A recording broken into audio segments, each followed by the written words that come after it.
आदरणीय दर्शकबिन, नेपालमा नयाँ परिवर्तन भएको छ। 27 घण्टामा राज्य सत्ता ध्वस्त भएको छ। त्यसैले अब अन्तरिम सरकार गठन भइसकेको छ। अन्तरिम सरकारले 82 को फागुनको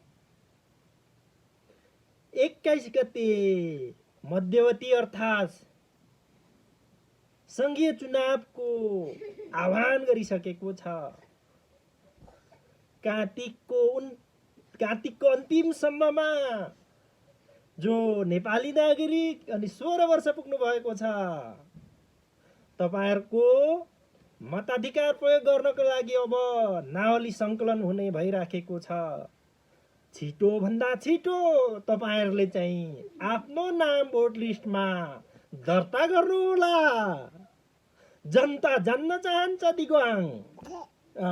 जनता जान्न चाहन्छ दिगवाङ।